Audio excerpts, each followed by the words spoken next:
रूप पाहतालोचनी रूप झाले वदनी ओहा विठ्ठल भैरवा भैरवा ओहा विठ्ठल भैरवा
हरे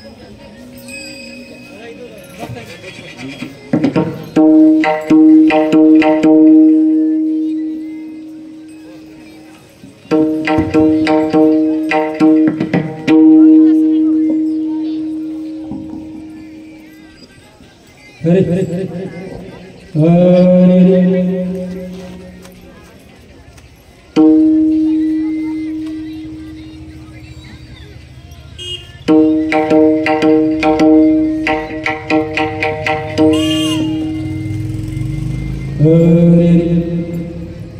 ऐसी जोड़ीदार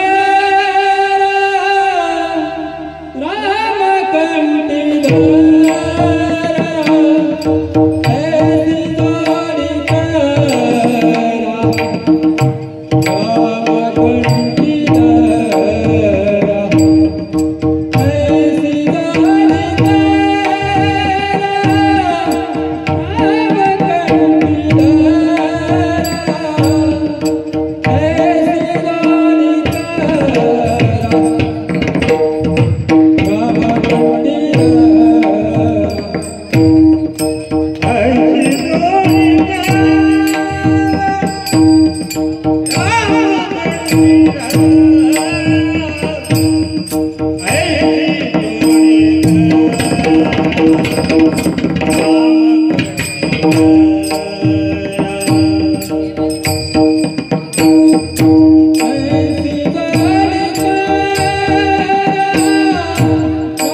रामाय रामभद्राय रामचंद्राय वेदसे रघुनाथाय नाथाय सीताय पतये नमः। मनोजवं मारुततुल्यवेगं जितेन्द्रियं बुद्धिमतां वरिष्ठं वातात्मजं वानरयूथमुख्यं श्रीरामदूतं शरणं प्रपद्ये।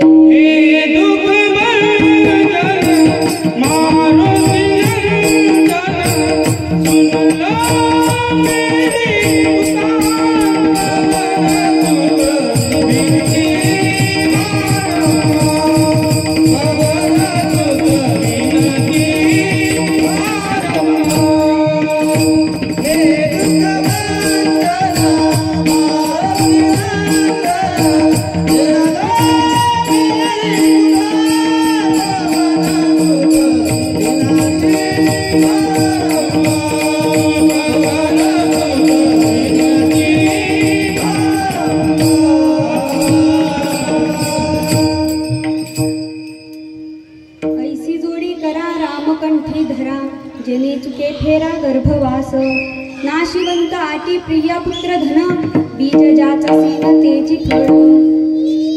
विठ्ठल विठ्ठल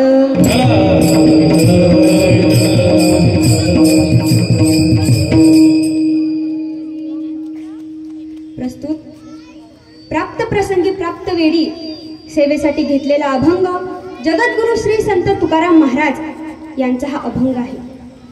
आजचा जो अभंग आहे त्या अभंगाच्या माध्यमातून तुकोबारायांनी नामाचा महिमा सांगितला।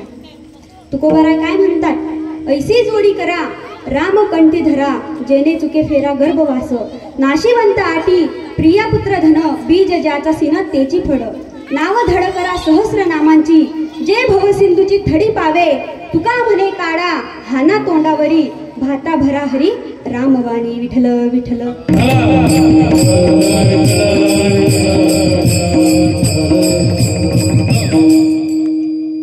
तर सालाबाद प्रमाणे होणाऱ्या आपल्या या सप्ताहाचा आजचा पहिला दिवस आहे आणि या सप्ताहातील कीर्तन रूपी सेवा आणि पहिल्या दिवशीची सेवा ही माझ्या वाटेला आली हे मी माझे परमभाग्य समजते। तसेच आपली जी संगतमय श्रीमद भागवत कथा आहे ते कथेचे प्रवक्ते आहेत आपले भागवत कथाचार्य हरिभक्त परायण दिव्याताई मापारी आळंदीकर ताईंच्या मुखातून आपण कथा सगळे श्रवणच करत आहोत। आजचा कथेचा पहिलाच दिवस होता। पहिल्या दिवशी आपण सर्वांनी कथा श्रवण केली। तसेच हरिभक्त परायण गुरुवर्य मल्लिकार्जुन आप्पा महाराज तसेच गायनाचार्य वैष्णवीताई तायडे असतील, ऑर्गन वादक गजानन महाराज विचारे, तसेच सर्व आमचे उमेश महाराज निर्मळ मृदुंगाचार्य, तसेच सर्व गायनाचार्य विनेकरी बाबा, चोपदार बाबा, तसेच साऊंड सिस्टीमवाले दादा या सर्वांच्या चरणी नतमस्तक होते आणि सेवेला सुरुवात करते। विठ्ठल विठ्ठल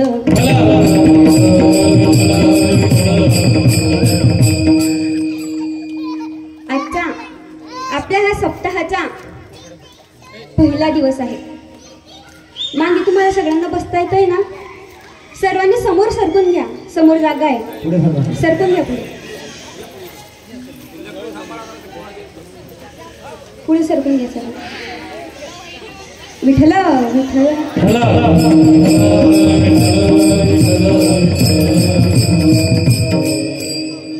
आजचा या सप्ताहातील पहिला दिवस आहे आणि पहिल्या दिवशी नामाचा महिमा सांगावा लागतो, बरोबर आहे? तर तुकाराम महाराज या अभंगाच्या माध्यमातून आपल्याला नामाचा महिमा सांगत आहे।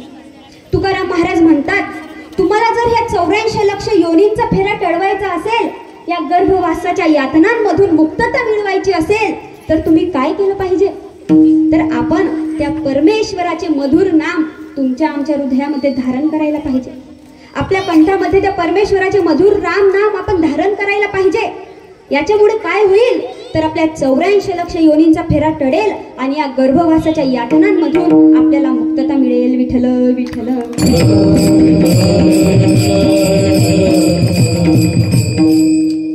तर आज आपली सुरुवात आहे आणि सुरुवात खूप मोठी असते.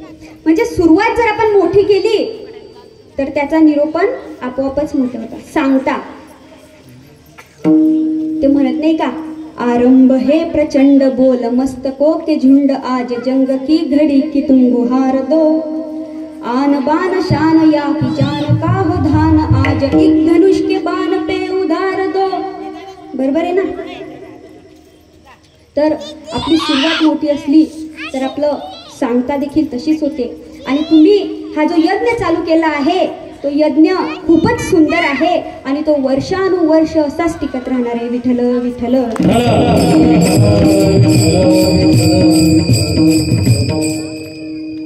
तर तुकोबराय आपल्या या अभंगाच्या माध्यमातून नामाचा महिमा सांगत आहे. तुकोबराय आपल्याला म्हणतात की आपण त्या प्रभू रामचंद्रांच्या नामाचा जप करायला पाहिजे. त्या परमेश्वराचे मधुर नाम आपल्या कंठात धारण करायला पाहिजे. कारण काय? तर त्या भगवान शंकराला सुद्धा राम नाम आवडते. गडा रुंद माळा खापर हस्तकी, राम नाम मुखी सर्व काळ सतत तो उमापती राम राम गात असतो. याचे कारण काय? तर हे राम नाम तेवढे मधुर सुंदर आणि या राम नामाचा लवकर महिमा करतो.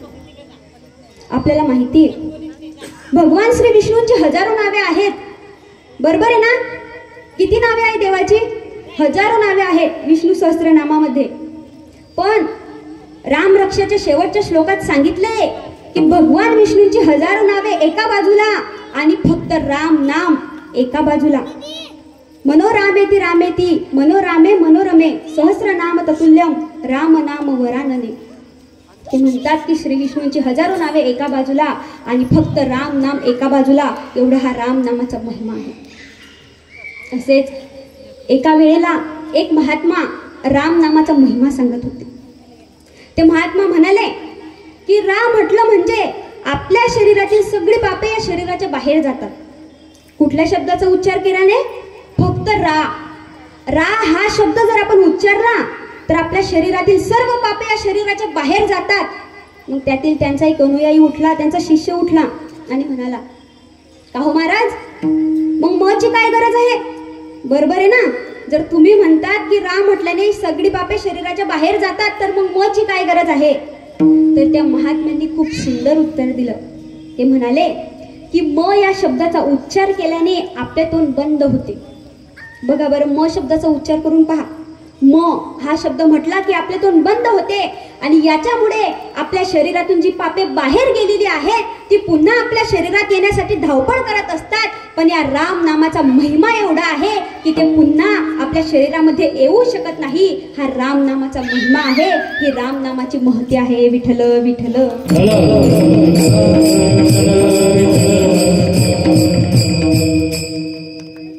राम ही तो श्याम है, श्याम ही तो राम है. राम ही तो श्याम है, श्याम ही तो राम है.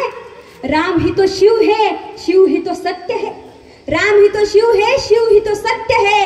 राम ही तो कर्म है, राम ही तो मर्म है. राम ही तो कर्म है, राम ही तो मर्म है. राम ही को धर्म है, राम ही तो है जो वेदों का ज्ञान है. कण कण में समाया है वो राम ही तो है. नाम मंत्र नाही खोल. तुकोबराय म्हणतात की आपण प्रभू श्री रामचंद्रांच्या नामाचा आपण जप केला पाहिजे. आपण घर घेतो, गाडी घेतो की नाही? सगळ्यांकडे स्वतःचं घर आहे, गाडी आहे, बंगला आहे, शेती आहे, सर्व काही आहे. पण आपण काय करतो? त्या परमेश्वराच्या नावाने त्या सर्वांची पूजा करतो. आपण सर्व शेतकरी बांधव आहे. आपल्याला शेतात जर पेरणी करायची असेल तर आपण काय करतो? आपण त्या तिफणीची पूजा करतो, नारळ फोडतो आणि त्या परमेश्वराकडे मागणे मागतो की हे परमेश्वरा, हे रामराया, तुझ्या आशीर्वादाने आम्ही या शेतामध्ये बीज पेरत आहोत आणि या बीजाला भरभरून पीक येऊ दे म्हणतो की नाही. कशासाठी? तर त्या नामामध्ये खूप शक्ती आहे.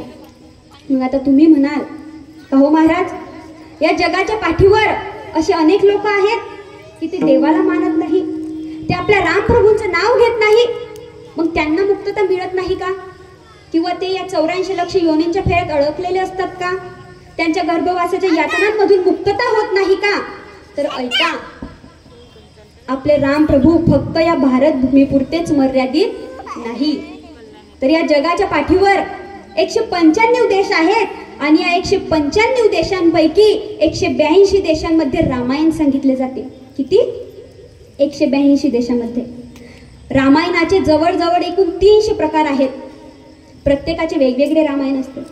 तुलसी रामायण, आपण आपलेच रामायण पाहिले, तुलसी रामायण, वाल्मिकी रामायण, तसेच पंप रामायण, जैन रामायण, जैन रामायणाला पंप रामायण म्हणून ओळखले जाते. तसेच बौद्ध रामायण, त्याला दशरथ जातक म्हणून ओळखले जाते. तसेच इंडोनेशियातील रामायण, चीनच्या रामायणातील सून उकांग हे पात्र हनुमंतरायांवर आधारित आहे. असे प्रत्येक देशाचे वेगवेगळ्या प्रकारचे रामायणे आहेत आणि त्या देशातील लोक त्या रामायणाचा अभ्यास करतात, त्या प्रभूंचे नाव ते धारण करतात, म्हणून ते देखील 84 लक्ष योनींच्या फेऱ्यात अडकत नाही, त्यांची देखील मुक्तता होते. आता माझ्या माहितीप्रमाणे मला जेवढं माहीत होतं तेवढं मी तुम्हाला सांगायचा प्रयत्न केलाय, कारण हा ज्ञानरूपी अथांग महासागर मला पोहून जाता येणार नाही. मी एका किनाऱ्यावर उभी आहे आणि या किनाऱ्यापासून मला जेवढं दिसलं तेवढं सांगायचा मी प्रयत्न केला. विठ्ठल विठ्ठल.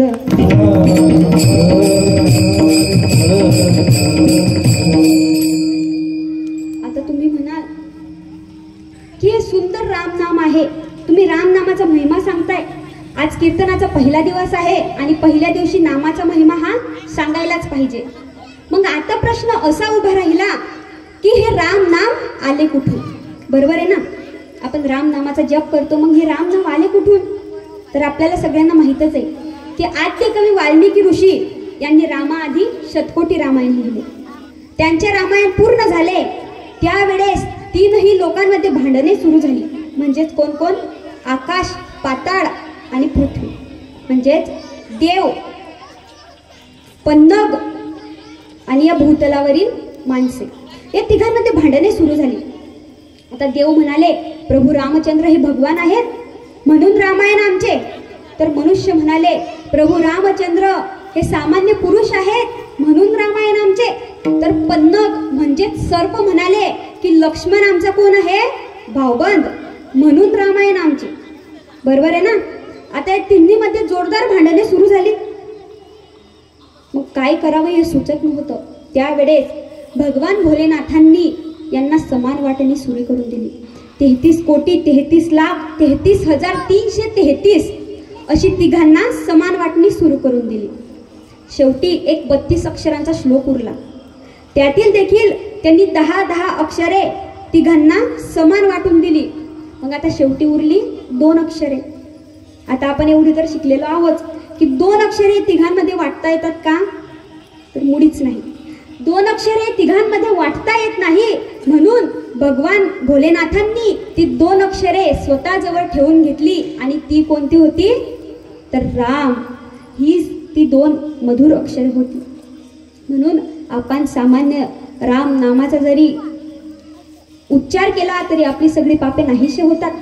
हीच ती 2 अक्षरे आहेत. ह्याच त्या राम नामाने भगवान भोलेनाथातील त्यांच्या कंठातील दाह शमवला. आपल्याला माहित आहे समुद्र मंथनाच्या वेळेस क्षीरसागरामधून हलाहल नावाची विष निघाली आणि ते विष भगवान भोलेनाथांनी प्राशन केले. याच्यामुळे त्यांच्या शरीरामध्ये असह्य वेदना होत होत्या. तेव्हा भगवान भोलेनाथांनी राम नाम धारण केले आणि या राम नामाने त्यांचा तो महिमा शमवला.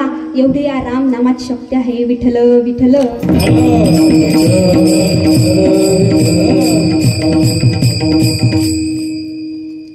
तर सतत भगवान भोलेनाथ राम नामाचा महिमा गात राहिले.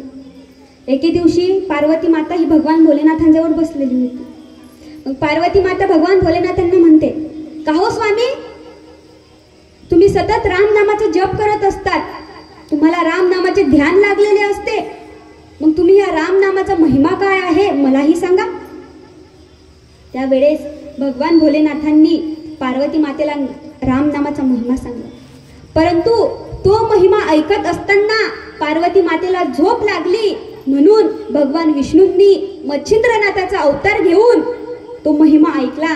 पुढे तोच मंत्र मच्छिंद्रनाथांनी गोरक्षनाथांना दिला, गोरक्षनाथांनी गहिनीनाथांना दिला, गहिनीनाथांनी निवृत्तीनाथांना दिला, निवृत्तीनाथांनी ज्ञानोबारायांना दिला आणि आपल्या ज्ञानोबारायांनी तो संपूर्ण जगासमोर उघड केला. प्रगट गुह्य बोले विश्व ब्रह्माची केले, राम जनार्दनी जनी मस्तक ठेविले. आपल्या ज्ञानोबारायांनी हा मंत्र संपूर्ण जगासमोर उघड केला. का? कारण काय? तर या सर्वांचे या 84 लक्ष योनींच्या फेऱ्यांमधून मुक्तता व्हायला पाहिजे. यांचा हा गर्भवासाचा फेरा टळायला पाहिजे. म्हणून त्यांनी हा मंत्र संपूर्ण जगासमोर उघड केला. तुकोबा राय देखील आपल्याला तेच सांगत आहे की जर तुम्ही राम नामाचा उच्चार केला तर तुमचा गर्भवासाचा फेरा टळेल. मग आता प्रश्न असा उभा राहिला की गर्भवास म्हणजे काय? हे आपल्या सगळ्यांना माहीतच आहे. गर्भ म्हणजे उदर आणि वास म्हणजे सहवासात राहणे. आपल्याला 9 महिने 9 दिवस आईच्या उदरामध्ये राहावं लागतं. आणि या गर्भवासाची घाणगेरी जागा या संपूर्ण जगामध्ये कुठेच नाही. हे मी नव्हे तर संत सांगतात. आपले ज्ञानोबाराय म्हणतात, मातेची उदर कुहिरी पाचवणी विष्टेच्या दाथरी, उकडोनी 9 मासवरी जन्मोजन्मनी मरती. या गर्भवासासारखी घाणेरडी जागा या भूतलावर कोणीच नाही. मग आपल्याला या गर्भवासामध्ये राहावे लागते.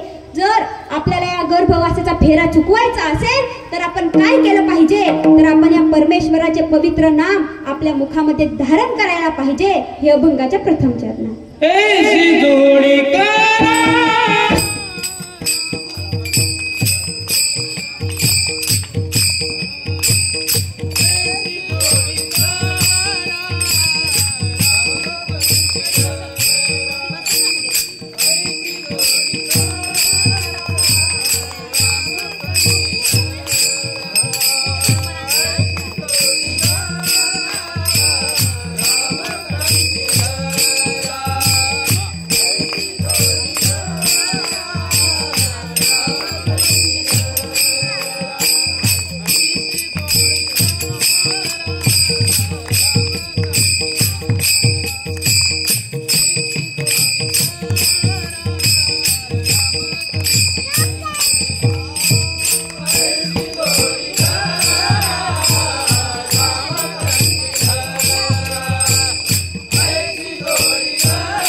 सगळ्यांना आवाज येतोय का?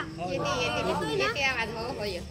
तर तुकाराम महाराजांच्या भाषेत सांगायचं झालं तर सरळ सरळ तुकोबराय म्हणतात की आपण अठराच करतो. कशासाठी करतो? तर नाशिवंत गोष्टींसाठी आपला हा प्रयत्न असतो. नाशिवंत गोष्टींसाठी आपला अठराच असतो. हे माझं, ते माझं, माझं घर, माझी पत्नी, माझी मुलं, माझी गाडी, माझा बंगला, सर्व माझं माझं करत आपण कधी मृत्युमुखी पडतो हे आपल्यालाही कळत नाही. बरोबर आहे ना? आपण सर्व माझं माझं करतो. माझं घराचं काय होईल, माझ्या मुलाचं काय होईल, माझी शेती, माझा बंगला, माझी गाडी, सगळं माझं माझं करत आपण कधी आपण म्हातारेपणाला जातो हे आपल्यालाच कळत नाही. मग शेवटी आठवतो तो राम. मग तुम्हीच सांगा, आयुष्यभर त्या परमेश्वराचे नाम चिंतन केले नाही, आयुष्यभर त्या परमेश्वराची सेवा केली नाही, मग मरते वेळीस कसा आठवेल राम, तेव्हा कसा पावेल? म्हणून आपण सुरुवातीपासूनच हे राम नाम धारण करायला पाहिजे. आपला ह्या नाशिवंत गोष्टींसाठी अट्टहास असतो. आपल्याला विसर पडलाय कशाचा? त्या राम नामाचा. आपल्याला विसर पडलाय त्या साम्राज्याचा. त्या आपल्या जीवनाच्या साम्राज्यामध्ये आपल्याला फक्त आणि फक्त संग्राम करावा लागतो. संग्राम, हे तो संग्राम है संग्राम. यहाँ कौन लेगा वो नाम है, यहाँ कौन देगा वो नाम है. ये तो संग्राम है संग्राम. यहाँ प्रेतों पे खड़ा साम्राज्य गुमनाम है, यहाँ मिट्टी पे खड़ा साम्राज्य खुद नाम है. ये तो संग्राम है संग्राम. यहाँ पे रहने वाले संसारों का भी काम है, यहाँ पे मरने वाले संसारों का भी नाम है. यहाँ पे रहने वाले संसारों का भी काम है, यहाँ पे मरने वाले संसारों का भी नाम है. ये तो संग्राम है संग्राम. आपल्याला या संग्रामाचा विसर पडलाय आणि या जीवनाच्या संग्रामामध्ये आपण जे पेरू तेच उगवणार आहे. बरोबर आहे ना? बबूल का पेड़ लगाओगे तो आम कहाँ से पाओगे. जर आपल्याला आंबा पाहिजे असेल तर आपण काय लावतो? आंब्याची कोयत जमिनीत लावतो. बरोबर आहे ना? का तुम्ही बाभुळीचं झाड लावता आणि म्हणता की याला आंबा यायला पाहिजे? नाही ना, ते शक्य नाही. म्हणून आपल्या जीवनाचं देखील तसंच आहे. आपण खाली हात आलो आहोत आणि खाली हातच आपण जाणार आहोत. परंतु आपण गेल्यावर सुद्धा आपल्या पाऊल खुणा इथे उमटायला पाहिजे. म्हणजेच काय तर मरावे परिकीर्ती रूपे उरावे. पण हे केव्हा शक्य होईल? तर ज्या वेळेस आपण दुसऱ्यांसाठी जगू. तुम्ही स्वतःसाठी जगाल तर तुम्ही संपाल, तुम्ही स्वतःसाठी जगाल तर तुम्ही संपाल. पण ज्या वेळेस तुम्ही या देव देश धर्मासाठी जगाल त्याच वेळेस तुम्ही खऱ्या अर्थाने जगाल. आपण कशासाठी जगलो पाहिजे? त्या परमेश्वराचे पवित्र नाम आपल्या मुखामध्ये धारण करण्यासाठी आपण जगलो पाहिजे. आपल्या देव देश धर्मासाठी जगलो पाहिजे. आपण कोणासारखं जगलो पाहिजे? तर आपण त्या महाराणा प्रतापांसारखं जगलो पाहिजे. तो अकबर आपल्या महाराणाजींना अर्धा भारत देऊ पाहत होता. 1 एकर 2 एकर नाही तर अर्धा भारत. पण महाराणा प्रतापांनी काय केलं? स्वीकारला का? नाही. अर्ध्या भारताच्या आमिषाला बळी पडून सुद्धा महाराणा प्रतापांनी धर्म सोडला नाही. मग हा धर्म तरी महाराणा प्रतापांना कसा सोडेल? महाराणा प्रतापांनी धर्माला जगवलं म्हणून धर्म आज देखील महाराणा प्रतापांना जगवत आहे आणि शेवटपर्यंत जगवत राहणार. विठ्ठल विठ्ठल.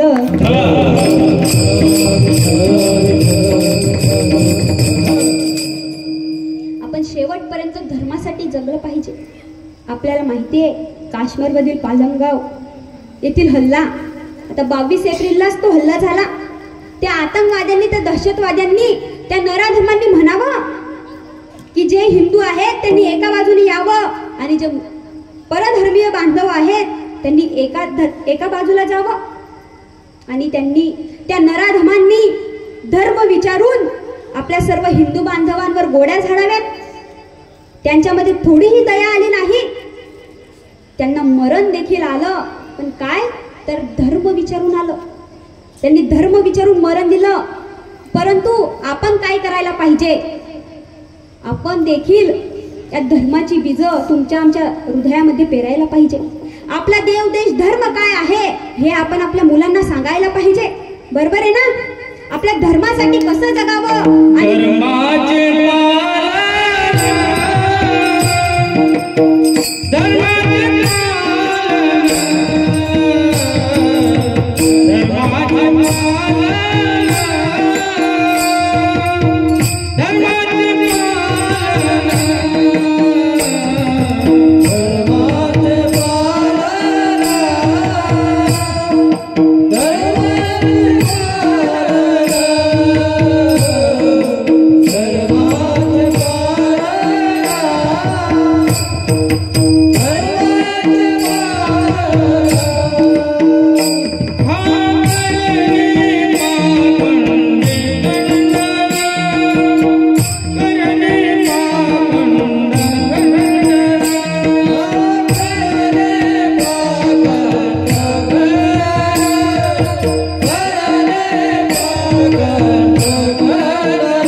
धर्माचे पालन करणे पाखंड खंडन हेची आम्हा करणे काम बीज वाढवावे नाम. या अभंगाच्या शेवटच्या चरणात किंवा तुकोबाराय म्हणतात त्या अभंगाच्या माध्यमातून हेची आम्हा तीक्ष्ण उत्तरे हाती घेऊन बाण फिरे. तुकोबाराय म्हणतात की या धर्माचं पालन करत असताना, या धर्माचं रक्षण करत असताना जर आपल्याला कोणी आड येत असेल तर आपण त्यांना तीक्ष्ण उत्तरे दिली पाहिजे. हेच तुकोबाराय ह्या अभंगाच्या माध्यमातून सांगायचा प्रयत्न करत होते. सांगायचं तात्पर्य एवढंच की अर्ध्या भारताच्या आमिषाला बळी पडून सुद्धा महाराणा प्रतापांनी धर्म सोडला नाही. मग धर्म महाराणा प्रतापांना सोडेल का? धर्म आज देखील त्यांना जगवत आहे आणि जोपर्यंत या पृथ्वीवर चंद्र सूर्य आहे तोपर्यंत धर्म महाराणा प्रतापांना जगवित राहणार. याचं कारण काय होतं? महाराणा प्रताप या मार्गावर कशामुळे चालले? तर महाराणा प्रतापांना संतांचं सानिध्य लाभलेलं होतं. त्यांना संत तुलसीदासांचं सानिध्य लाभलेलं होतं. संत मीराबाईंचं सानिध्य लाभलेलं होतं. मीराबाई कोणी सामान्य व्यक्ती होत्या का? तर नाही. त्या मेवाडच्या महाराणी होत्या. मेवाडच्या राणा सांगा यांचे पुत्र भोजराज यांच्या त्या पत्नी होत्या. म्हणजेच महाराणा प्रतापांच्या त्या मोठी आई होत्या. संत मीराबाई त्या पांडुरंग परमात्म्याच्या भक्तीमध्ये, त्या भगवान श्रीकृष्णांच्या भक्तीमध्ये तल्लीन होऊन गेल्यात. त्यांना स्वतःचं काहीच भान राहिलं नाही.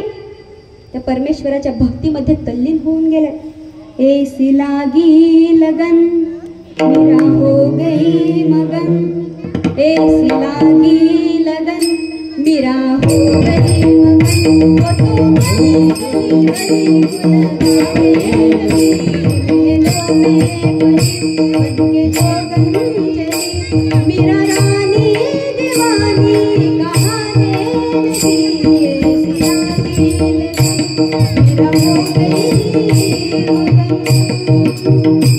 दुख लाखों सहे दुख से गोविंद कहे, मीरा गोविंद गोपाल गाने लगी. दुख लाखों सहे दुख से गोविंद कहे, मीरा गोविंद गोपाल गाने लगी. बैठी संतों के संग रंगी मोहन के रंग, मीरा देवी सबको मनाने लगी. वो तो गली गली गली हरि गुन गाने लगी.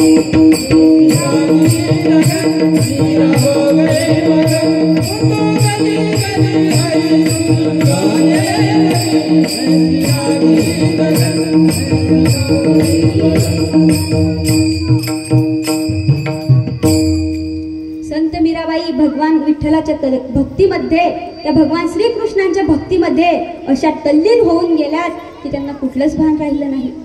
शेवटी संत मीराबाई मेवाड सोडून वृंदावनात गेल्या. त्या गेल्या आणि मेवाडचे सारे वैभव नाहीसे झाले. आपले बावजीराज प्रताप संत मीराबाईंना आणण्यासाठी वृंदावनात गेले, पण त्यावेळेस संत मीराबाई पुन्हा मेवाडमध्ये परतल्या नाहीत.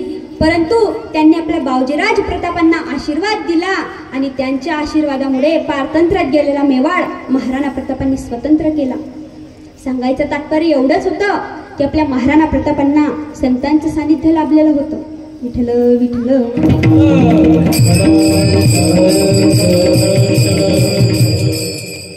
आपण या धर्माच्या मार्गावर जगत असताना आपण कोणासारखा जगलं पाहिजे? तर आपण यशवंतराव होळकरांप्रमाणे जगलं पाहिजे. 1804 मध्ये भारतातील जवळजवळ 250 संस्थानिक राजे रजवाडे, नागपूरचे शूरवीर रघुजी भोसले, दुसरे बाजीराव पेशवे, पंजाबचे महाराज रणजित सिंग शीख, भरतपूरचे राजे रणजित सिंग जाट या सर्वांनी इंग्रजांसमोर नाग्या टाकल्या. या सर्वांनी इंग्रजांचे अधिपत्य मान्य केले. पण महाराजा यशवंतराव होळकर मात्र सर्व हिंदू राजांना पत्र लिहून पाठवत होते की तुम्ही आम्ही एकत्र या. पेशव्यांचे सरदार परशुराम भाऊंना तर उघड उघड लिहून पाठवलं, जर तुम्ही आम्ही एक दिलाने एकत्र नाही आलोत तर हा हिंदू धर्म संपुष्टात येईल. पण मदतीसाठी पत्र पाठवून देखील कोणीच पुढे आले नाही. म्हणून महाराजा यशवंतराव होळकर स्वतः इंग्रजांविरुद्ध युद्धाला उभे राहिले. त्यावेळी तरी संपूर्ण हिंदुस्थानात महाराजा यशवंतराव होळकरांसारखा योद्धा कोणीच नव्हता. आपल्या फौजेसह महाराजांनी रणांगणात उतरावे, आपल्या संपूर्ण सैनिकांवर नजर ठेवावी, रणांगणावरील जी बाजू कमकुवत आहे त्या ठिकाणी जातीने हजर राहावे, आपल्या सैनिकांचे मनोबल वाढवावे आणि सैनिक सुद्धा आपल्या राजाला पाहताच नव्या ताज्या दमाच्या स्फूर्तीने त्या शत्रूवर चालून जावे, इतका विश्वास फक्त आणि फक्त महाराजा यशवंतराव होळकरांवरच होता. आणि का नाही राहणार हो? फौजेच्या खांद्याला खांदा लावून महाराजांनी रणांगण गाजवावे, तर पायदळासोबत पायीच शत्रूला कापून काढावे, तर घोडेस्वारांसह शत्रूवर तुटून पडावे. शत्रूला कापणारी तलवार ही महाराजांच्याच हातात होती, तर शत्रूच्या तलवारीला रोखणारी ढाल सुद्धा महाराजांच्याच हातात होती.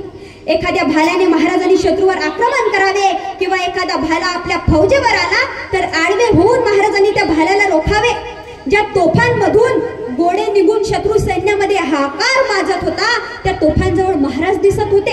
जिथे शत्रू सैन्याच्या तोफा आग ओकत होत्या त्या आगीमध्ये महाराज जीवन मरणाचा खेळ खेळत होते. एवढा प्रचंड वेग महाराजांच्या रणांगणावर होता. मग जागोजागी क्षणाक्षणाला सामान्य सैनिकांच्या मदतीला महाराज धावून जात होते. इंग्रजांचा सेनापती मानसन, कोण? मानसन याला तर मात दिलीच, सोबत भरतपूर मध्ये सुद्धा इंग्रजांना पराभूत केले आणि इंग्रजांना 18 वेळेस पराभूत करून कलकत्त्यावर चढाई करायची योजना आखली. पण ती योजना असफल झाली आणि धर्माचा वेड लागून महाराजा यशवंतराव होळकरांचा म्हणजेच मराठ्यांच्या शेवटच्या सेनापतीचा अंत झाला. महाराज गेले आणि हे भारत माता पारतंत्र्यात बुडाली. हे कशामुळे झालं तर आपण संतांनी दाखवलेला मार्ग सोडला. म्हणून निडोबाराय म्हणून आपल्याला तुकोबाराय देखील म्हणताय की आपण संतांनी दाखवलेल्या मार्गाने चाललो पाहिजे, आपण धर्माच्या मार्गाने चाललो पाहिजे. विठ्ठल विठ्ठल.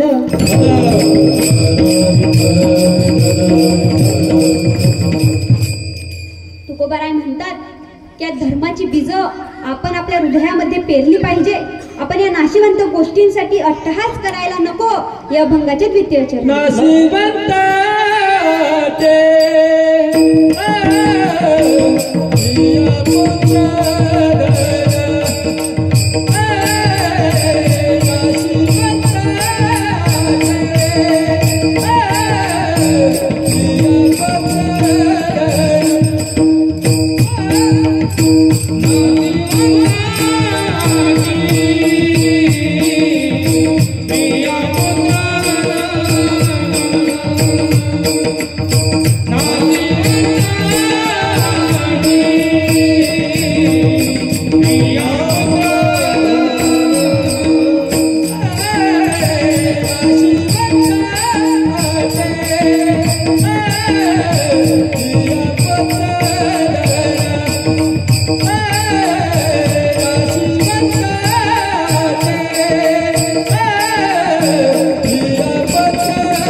Hey!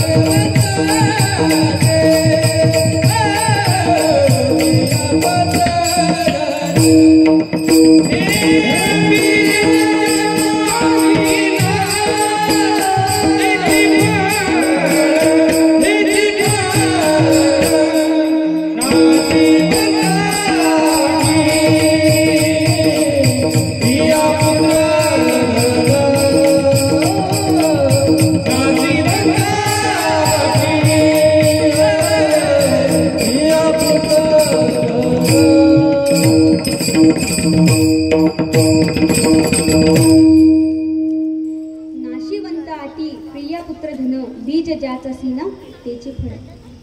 तुकोबराय म्हणतात, तुम्ही जर या नाशिवंत गोष्टींसाठी अट्टहास केला, या नाशिवंत गोष्टींसाठी प्रयत्न केला, जर तुम्ही या नाशिवंत गोष्टींचे बीज तुमच्या हृदयामध्ये पेरले, तर काय होईल? तुम्हाला या नाशिवंत गोष्टींचाच फेरा भोगावा लागेल. बरोबर आहे ना? पण जर तुम्हाला या भोगांपासून मुक्तता मिळवायची असेल, तर तुम्ही काय केलं पाहिजे? तर तुम्ही त्या परमेश्वराचे मधुर नाम तुमच्या आमच्या कंठामध्ये धारण करायला पाहिजे. त्या परमेश्वराचे मधुर नाम आपण अंगीकारायला पाहिजे. अंगीकार ज्याचा केला नारायणे, नित्य तेही त्याने वंद केली. अजामेळ भिडली तारिली कुंडली, प्रत्यक्ष पुराणी वंद केली. ब्रह्म हत्याराशी पातके अपार, वाल्मिकी किंकरा वंद केला. तुका म्हणे ते भजन प्रमाण, काय थोरपण जाडावे ते. आपण काय करायला पाहिजे? तर त्या परमेश्वराच्या मधुर नामाचा आपण अंगीकार करायला पाहिजे. आपल्याला माहितीये, वाल्मिकी ऋषी लुटारू होते, हत्यारे होते. 7 रांजण दगड भरतील इतकी माणसे त्यांनी मारली होती. पण काय झालं? आयुष्यात संत भेटले, संतांनी कृपा केली, मार्गदर्शन केले. तुकाराम महाराजांचे शिष्य निळोबाराय देखील म्हणतात, मार्ग दावून गेले आधी, दयानिधी संतते, येण्याची पत्ते चालू जाता न पडे गुंतागुंती काही. जर संतांनी दाखवलेल्या मार्गाने आपण चाललो, तर आपल्या जीवनात कोठेच गुंता येत नाही. वाल्मिकी ऋषींना संतांनी, नारद मुनींनी मार्ग दाखवला, त्या मार्गाने ते चालले, ते तपाला बसले. एकच ध्यास, एकच नाम, राम राम. त्यांची तहान भूक सर्व काही हरपली. त्यांना कशाचेच भान नव्हते. ते त्यांच्या तपामध्ये मग्न झालेले होते. त्यांच्या भोवती मुंग्यांनी वारुळ केले. त्या वारुळातून सुद्धा फक्त एकच शब्द ऐकू येत होता, तो म्हणजे राम राम राम राम. हा एकच शब्द त्या वारुळातून देखील ऐकू येत होता. त्यावेळेस त्याच्यानंतर वाल्मिकी ऋषी तपातून उठले. त्यांनी रामायण लिहिले. त्यांनी रामायण केव्हा लिहिले? तर रामाआधी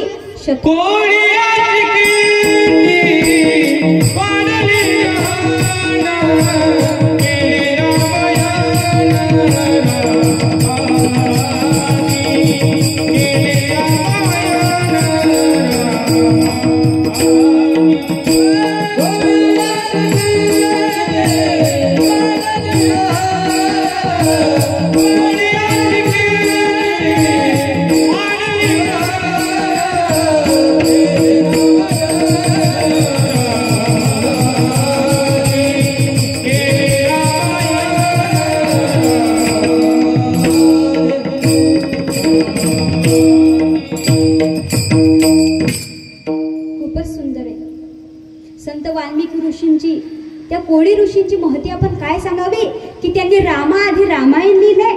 त्यांनी काय भविष्य लिहिले, भविष्य. आणि त्यांनी ज्याप्रमाणे लिहिले त्याचप्रमाणे प्रभू रामचंद्रांना वागावे लागले. बरोबर आहे ना? हे कशीचा परिणाम आहे? तर फक्त आणि फक्त त्या राम नामाचा, त्यांनी केलेल्या त्या तपाचा, त्या जपाचा हा परिणाम आहे. म्हणून आपण देखील काय करायला पाहिजे? तर त्या राम नामाचा जप करायला पाहिजे. कसा? राम राम राम राम जय राम राम राम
आपण या राम नामाचा जप करायला पाहिजे.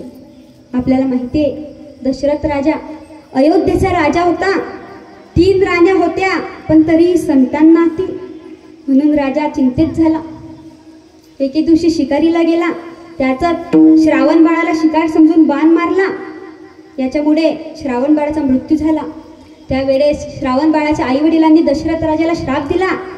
राजन, ज्याप्रमाणे आम्ही पुत्रवियोगाने मृत्यू पावत आहोत, त्याचप्रमाणे तुझा देखील मृत्यू पुत्रवियोगाने होईल. राजाला दुःख झाले, पण आनंदही झाला की मला आता संतान प्राप्ती होईल. आणि प्रभू रामचंद्रांनी दशरथ राजाच्या पोटी जन्म घेतला. आणि ज्याप्रमाणे संत वाल्मिकींनी रामायण लिहिले, त्याप्रमाणे रामप्रभू वागले. हे कशाचा महिमा आहे, तर या फक्त आणि फक्त राम नामाचा महिमा आहे. या राम नामाच्या शक्तीमुळे वाल्ल्याचा वाल्मिकी ऋषी झाला. म्हणून आपण देखील या प्रभूचे नाम आपल्या मुखामध्ये धारण करायला पाहिजे. हे अभंगाच्या तृतीयेच्या नाव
भवसिंधूची थडी पावे.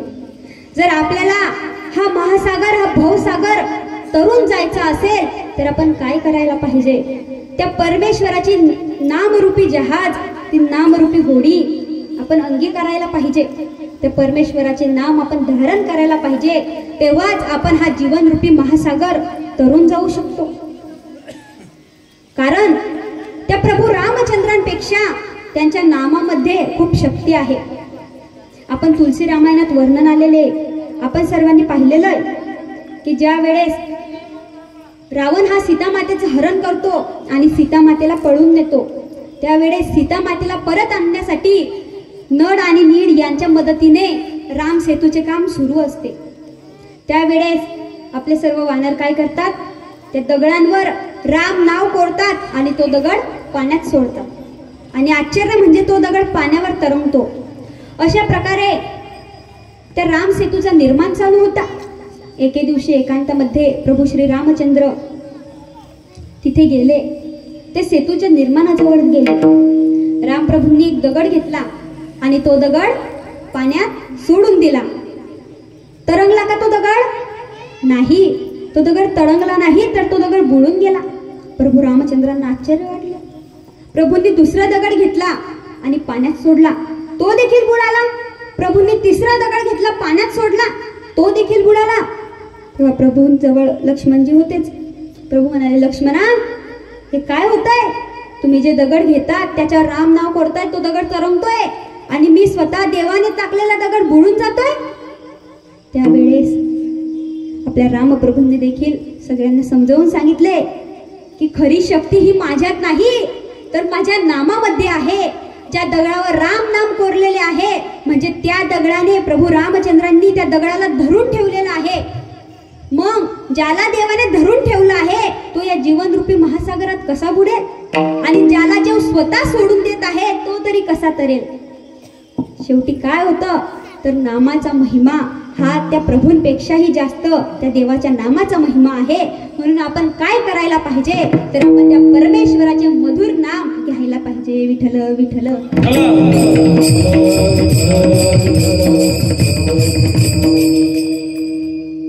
तुकोबाराय देखील म्हणतात की आपण हे राम नाम धारण करायला पाहिजे. या राम नामाने काय होईल तर आपल्या गर्भवासाचा फेरा टळेल. आणि तुकोबाराय म्हणतात की मला माहीत आहे मी ज्या ज्या वेळेस संकटात असेल त्यावेळेस मला कोण तारेल तर फक्त आणि फक्त ह्या देवाचे नाव मला तारेल. आपल्याला महाभारतातील वर्णन माहित आहे. द्रौपदी वस्त्रहरणाच्या वेळेस त्या हस्तिनापुराच्या सभेमध्ये अनेक महारथी उपस्थित होते, पण द्रौपदीची लाज राखण्यासाठी कोणीच पुढे आले नाही. शेवटी द्रौपदीला कळालं की माझ्या देवाशिवाय माझ्या परमेश्वराशिवाय मला इथे कोणीच वाचू शकणार नाही.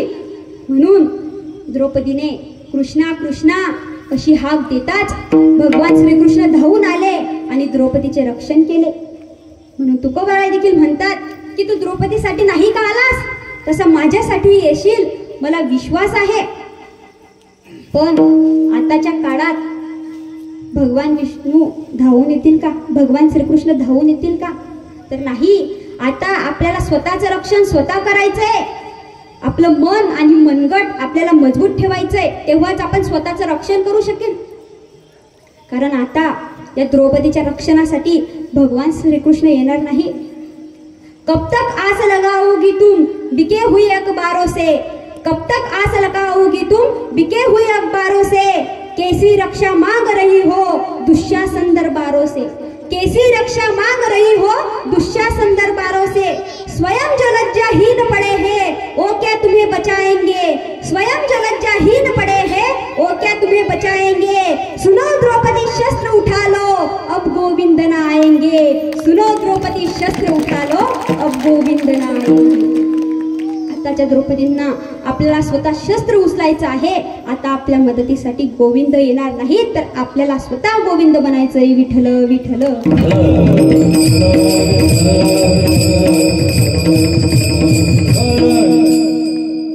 तर आपण त्या राम नामाचा जप केला पाहिजे. कारण त्या राम नामाचा महिमा एवढा आहे की त्या राम नामाच्या फक्त उच्चारणामुळे यमाला देखील कापर भरतं. त्या यमदेवतेला देखील प्रश्न पडतो याला न्यावे तरी कसे. कारण आपल्याला माहिती आहे तुलसी रामायणामध्ये वर्णन आलेले आहे. सीता मातेला परत आणल्यानंतर सीता माता सर्वांना बक्षीस वाटप करत असते.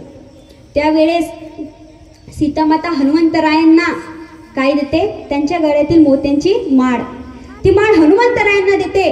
हनुमंतराय काय करतात, ते माळ घेतात, दूर जाऊन बसतात आणि त्या मातीतले त्या माडीतले ते मणी जे असतात ते दाताने फोडतात आणि फेकून देतात.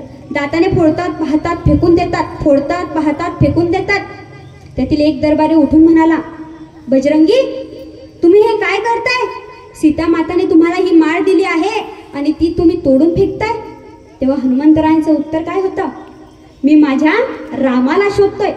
ज्या वस्तूमध्ये माझे राम नाही त्या वस्तूचे मला काहीच काम नाही. बरोबर आहे ना. जो हमारे राम का नहीं वो हमारे किसी काम का नहीं. मग तो कोणीही असो. मग त्यावेळेस त्या दरबारातील एक सदस्य म्हणाले, अहो बजरंगी तुम्ही म्हणताय ना या मनामध्ये तुमचा राम नाही म्हणून तुम्ही तो मणी फोडून फेकून देताय. मग तुमच्यामध्ये राम आहे का? तुमच्या शरीरामध्ये प्रभू रामचंद्रांनी त्यावेळेस त्या भर दरबारामध्ये हनुमंतरायांनी त्यांची बोटाची नखे छातीवर ठेवली आणि त्यांनी त्या नखांनी छाती फाडली आणि आश्चर्य म्हणजे त्यांच्या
त्या सभेमध्ये हनुमंतरायांनी सगळ्यांसमोर सिद्ध करून दाखवलं काय श्रीराम जानकी बैठे हैं मेरे सीने में। हनुमंतरायांच्या छातीमध्ये त्यांच्या हृदयामध्ये त्या परमेश्वराचे प्रतिबिंब दिसायला लागले आणि त्या संपूर्ण सभेमध्ये एकच घोष निनादू लागला सियावर रामचंद्र भगवान की, सियावर रामचंद्र भगवान की, विठ्ठल विठ्ठल।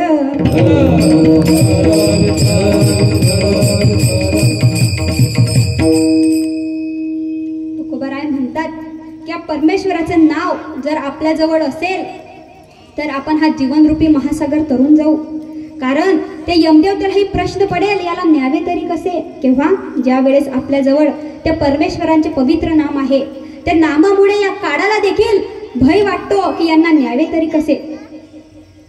आपल्याला माहिती तुकाराम तुकाराम नाम घेता कापे यम, हा त्या नामाचा महिमा आहे।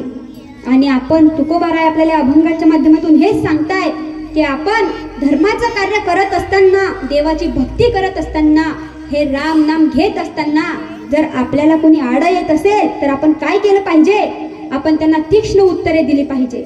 आपल्या हृदयामध्ये त्या अधर्मीयांना आपण धर्मीय बनून त्या राम नामाचे बाण आपल्या हृदयाच्या भात्यात घेतले पाहिजे आणि ते बाण आपण त्या अधर्मांना मारून फेकले पाहिजे।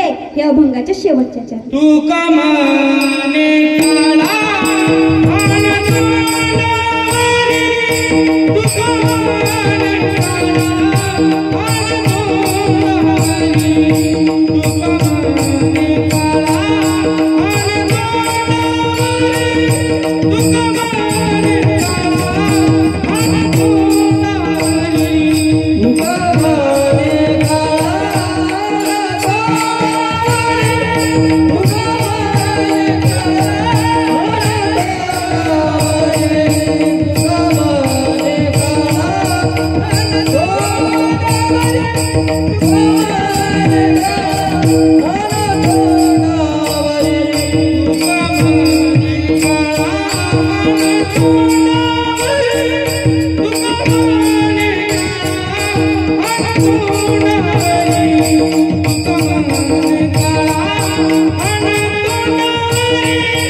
तुकोबाराय आपल्याला अभंगाच्या माध्यमातून नामाचा महिमा सांगितला.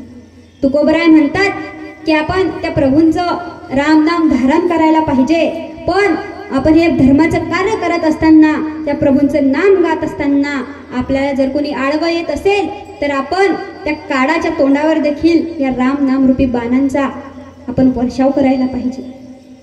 कारण हे नास्तिक आपल्याला धर्माचं काम करू देत नाही. हे नास्तिक आपल्या धर्मावर बोटं उचलतात.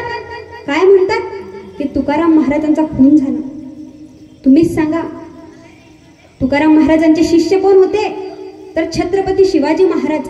आणि आपल्या छत्रपती शिवाजी महाराजांचं गुप्तहेर खातं इतकं तीक्ष्ण, इतकं चाणक्य होतं की टाचणी जरी पडली तरी ते शोधून आणेल. मग त्यांनी तुकाराम महाराजांच्या खुन्याला शोधलं नसतं का? त्याला मृत्यूदंड दिला नसता का? सध्या आत्ताचं उदाहरण पहा. इस्राईल सारखा देश ओळखताना सर्व, इस्राईल देशाचं नाव ऐकलंय ना? ते इस्राईल सारख्या छोट्याशा देशाची एक मोसाद नावाची गुप्तहेर संघटना आहे. ती संघटना जगातील सर्वोत्तम, सर्वोत्कृष्ट अशी संघटना आहे. ते कुठलाही शोध लावू शकते. याचं कारण एकच, ते छत्रपती शिवाजी महाराजांचा अभ्यास करतात. छत्रपती शिवाजी महाराजांच्या गुप्तहेर खात्याचा अभ्यास करतात. छत्रपती शिवाजी महाराजांचे गुप्तहेर प्रमुख बहिर्जी नाईकांचा अभ्यास करतात. मग जगातील सर्वोत्तम संघटना ज्या संघटनेचा अभ्यास करत असेल ती किती तीक्ष्ण, किती चाणक्य असेल. ती दुसरे तिसरे कोणाची नसून आपल्या छत्रपती शिवाजी महाराजांची होती. मग आता तुम्हीच सांगा की छत्रपती शिवाजी महाराजांनी तुकाराम महाराजांच्या खुन्याला शोधलं नसतं का? त्यांना मृत्यूदंड दिला नसता का? विठ्ठल विठ्ठल.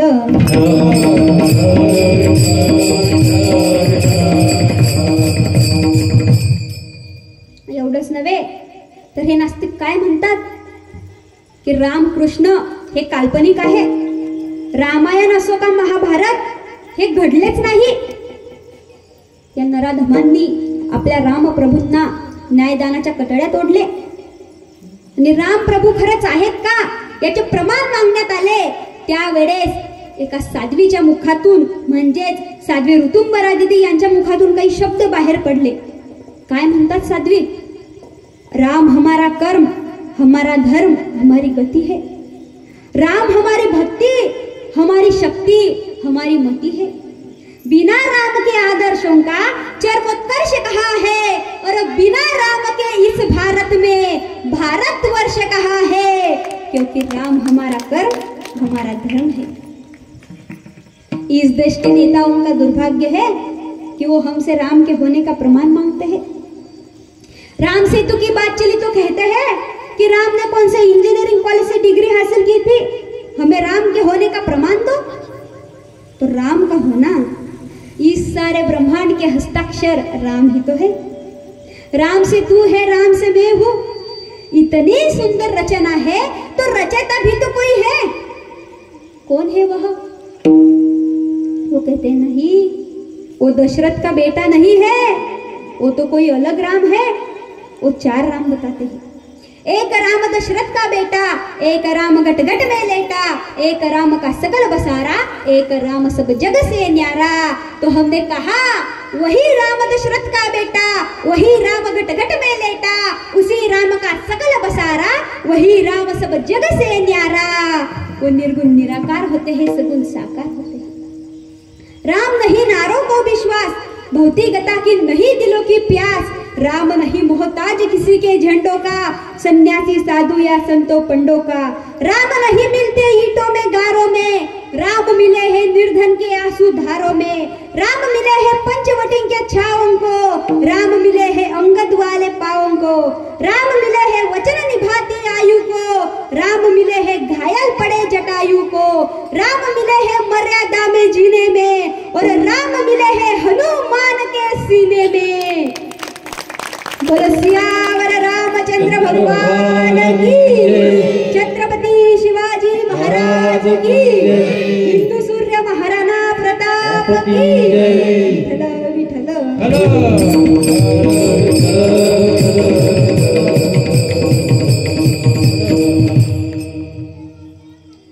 माझे मायबाप हो, तुकोबारायांचा हा अभंग मी माझ्या पद्धतीने सोडवण्याचा प्रयत्न केला. या अभंगाचा भावार्थ सरळ सरळ असा निघतो की आपण प्रभू रामचंद्रांचं पवित्र नाम, तर भगवान विठ्ठलाचं पवित्र नाम तुमच्या आमच्या हृदयामध्ये धारण करायला पाहिजे. आपण नाशिवंत गोष्टींसाठी अट्टहास करतो, प्रयत्न करतो, याच्यामुळे आपल्याला 84 लक्ष योनींच्या फेऱ्यातच अडकावं लागतं. म्हणून या फेऱ्यापासून जर आपल्याला मुक्तता मिळवायची असेल तर आपण त्या प्रभूंचं नाम आपल्या मुखातून धारण करायला पाहिजे. मी माझ्या पद्धतीने आजचा हा अभंग सोडवण्याचा प्रयत्न केला. मी एवढी श्रेष्ठ नाही किंवा माझा एवढा अभ्यासही नाही की मी तुकोबारायांचा अभंग सोडवू शकेल. पण ज्याप्रमाणे पांडुरंग परमात्म्याने शक्ती दिली, बुद्धी दिली, त्याप्रमाणे मी हा अभंग सोडवण्याचा प्रयत्न केलाय. आणि यामध्ये जर माझ्याकडून काही चूक झाली असेल, माझ्या मुखातून एखादा काही वाईट शब्द निघाला असेल, तर मी तुमच्या सगळ्यांची क्षमा मागते. आणि आजच्या कीर्तनासाठी म्हणजे मृदुंगाचार्य हरिभक्तपरायण उमेश महाराज निर्मळ मृदुंगाचार्य आपल्याच गावातले महाराज आहे ना. महाराजांनी खूप उत्कृष्ट अशा प्रकारे पखवाज वादन केलंय. कारण कलाकाराला त्याची कला जोपासण्यासाठी किती कष्ट घ्यावे लागतात हे आपल्या सगळ्यांना माहीतच आहे. तसेच गायनाचार्य असतील हरिभक्तपरायण अमोल महाराज काडे, बाबूराव महाराज कराडे, ऋषिकेश महाराज, हरिभक्तपरायण मंगेश महाराज, हरिभक्तपरायण संजय महाराज, हरिभक्तपरायण किशोर महाराज, हरिभक्तपरायण सोपान महाराज, हरिभक्तपरायण शुभम महाराज, हरिभक्तपरायण सतीश महाराज, सगळ्यांचे नाव आले ना. तरी म्हणजे सगळ्यांचे तर काही आले नसतील. माझे जेवढेही टाळकरी बंधू आहेत, माझे सगळे धर्मबंधू आहेत, तुमच्या सर्वांचे नावं मला माहीत नाही, परंतु तुम्ही सर्वांनी मला खूप साथ दिली. सर्व टाळकरी, माडकरी, विनेकरी, मृदुंगाचार्य, तसेच साऊंड सिस्टीमवाले दादा, तुम्ही सर्व श्रोते, तुमचीही मला साथ मिळाली. तसेच आपल्या कथेच्या प्रवक्त्या भागवताचार्य हरिभक्तपरायण दिव्याताई मापारी तसेच वैष्णवीताई तायडे माझ्या धर्मभगिनी. कारण त्यांना मी धर्मभगिनी का म्हणते? कारण रक्ताचं नातं हे धोका देऊ शकतं, पण त्या धर्मासाठी काम करतात आणि धर्माचं नातं हे कधीच धोका देऊ शकत नाही. तसेच माझे बंधू हरिभक्तपरायण आदित्य महाराज नेटके आमच्या सोबत आले. तसेच तुम्ही सर्व मायबाप, तुमच्या चरणी मी सेवा अर्पण करते. या पांडुरंग परमात्म्याच्या चरणी आजची झालेली सेवा अर्पण करते. आणि ज्ञानेश्वर माऊली झाल्यानंतर ही आपल्याला थोडीशी माहिती सांगणार आहे, ते आपण ऐकायची. ज्ञानेश्वर माऊली जय जय विठ्ठल, जय विठ्ठल, जय जय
यदा यदा हि धर्मस्य ग्लानिर्भवति भारत अभ्युत्थानं सज्जाम्यहं परित्राणाय साधिना विनाशाय संभवामि युगे युगे.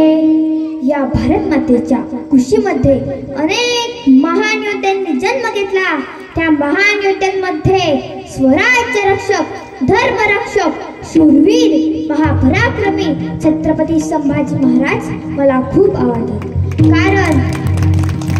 कारण त्यांची कुशाग्र बुद्धिमत्ता, समय सूचकता, निर्णय क्षमता, राजकारण, समाजकारण हे माझ्या मनाला भावणारा आहे. म्हणून मी एक सांगते, ना खौफ था ना डर था, ना खौफ था ना डर था, जिंदगी का अपना एक मकसद था, जिंदगी का अपना एक मकसद था.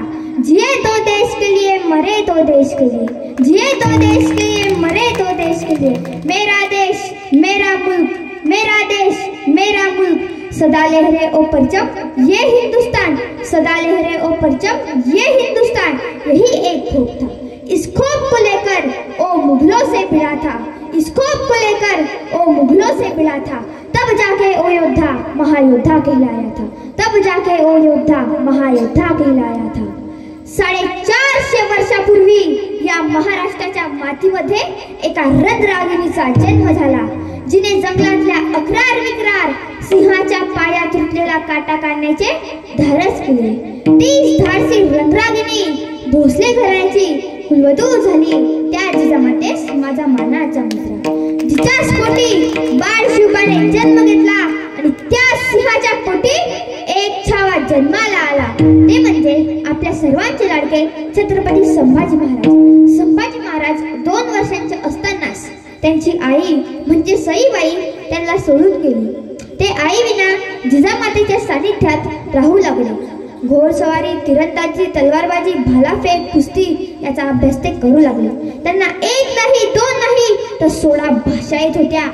त्यांनी त्या भाषांमध्ये ग्रंथ सुद्धा लिहिले होते. पुरंदरचा तह झाला. आपले छोटेसे शंभूराजे शिवाजी महाराजांसोबत आग्र्याला गेले. ते तिथे औरंगजेबाच्या दरबारात हजर राहत होते. एके दिवशी ते नेहमीप्रमाणे औरंगजेबाच्या दरबारात हजर होते. औरंगजेब संभाजी महाराजांकडे पाहून म्हणतो कसा, हमने सुना है कि तुम बहुत अच्छे मल्ल हो, अच्छे मल्ल को मार गिरा देते हो, क्या हमारे किसी मल्ल से कुस्ती खेलोगे? न घाबरतास औरंगजेबाकडे पाहून संभाजी महाराज म्हणतात कसे, हम सिर्फ हमारे बराबरी के योद्धा के साथ ही प्रतिस्पर्धा करते हैं. आपके दरबार में हमारे बराबरी का एक भी योद्धा नहीं है. अशा प्रकारे संभाजी महाराज औरंगजेबाच्या दरबारात औरंगजेबाच्या दरबारात पण आपल्या स्वराज्याच्या स्वाभिमानाचे अभिमानाचे रक्षण केले. शिवाजी महाराजांनंतर स्वराज्य रक्षणाची जबाबदारी संभाजी महाराजांना आली. संभाजी महाराज दिवसेंदिवस पराक्रम करत होते आणि एक एक भाग जिंकत होते आणि स्वराज्य वाढवत होते. संभाजी महाराज जसे जसे स्वराज्य वाढवत होते जसा जसा औरंगजेब घाबरत होता. त्याला वाटले की आपले शंभूराजे असेच पराक्रम करत राहिले, एक एक भाग जिंकत राहिले आणि स्वराज्य वाढवत राहिले तर आपलं काही खरं नाही. म्हणून त्यांनी त्याचे सरदार पाठवले. पण ते जसे जात होते जसे खाली हात परत येत होते. घात झाला. 1689च्या सुरुवातीला गणोजी शिर्के आणि मुकबर खान संगमेश्वरवर चालून गेले. त्यांना माहित होते की आपले शंभूराजे मोठ्या सैन्याचा तिथे एकटेच आहे आणि शस्त्रसाठाही पुरेसा नाही आणि खान मात्र हजारो सैन्य घेऊन तोफा घेऊन चालून गेले. त्यांनी हजारो सैन्यासह संगमेश्वरला वेढा दिला. पण आपले महाराज घाबरले नाही. उलट ते सिंहाप्रमाणे खानावर तुटून पडले. घनघोर युद्ध सुरू झाले. आपल्या महाराजांचा घोडा रणांगणावर वायूप्रमाणे सैरावैरा धावत होता. आपल्या महाराजांची तलवार वेगाने फिरत होती. आपले महाराज एकाच वेळी 10 सैन्यांना कापत होते. पण कापून कापून कापणार तरी किती? जेवढे मरत होते जेवढे पुन्हा लढाईसाठी येत होते. हळूहळू आपलं सैन्य कमी होऊ लागले. आपल्या महाराजांच्या शहरातून पण खूप रक्त वाहू लागले. तरी आपले महाराज जोमाने लढत होते. त्यांना आवर घालण्यासाठी खानाच्या सैन्याने त्यांच्या अंगावर दोरखंड फेकले. त्यांचे हात जखडले गेले, पाय जखडले गेले.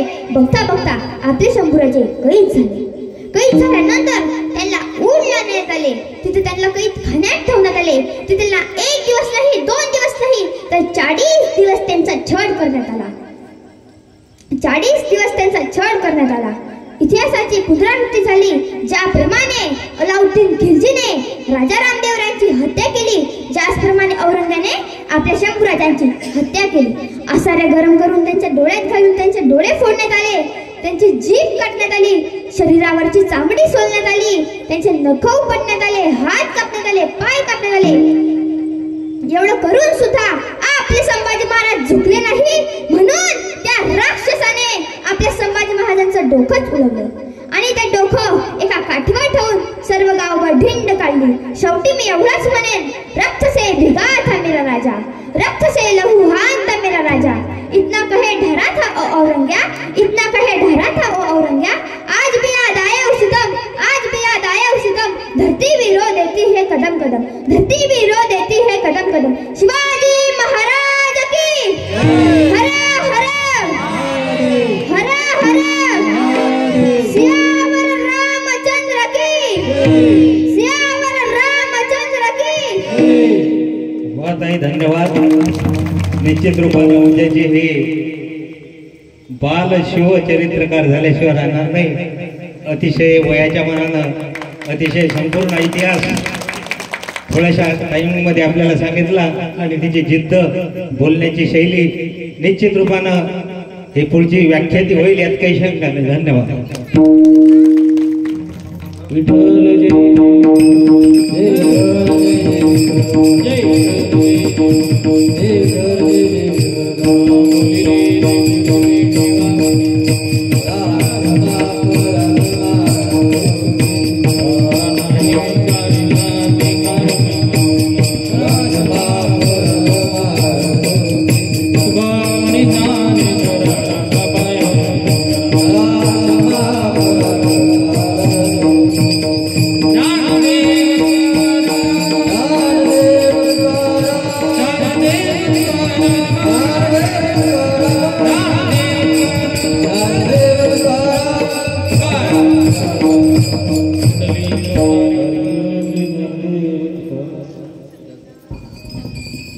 उद्या या ठिकाणी हरिभक्तपरायण कृष्ण महाराज मलकापूर वाघुळ मलकापूर यांचं हरिकीर्तन होणार आहे. अतिशय विनोदी अशा प्रकारचं वक्तृत्व महाराजांचं आहे.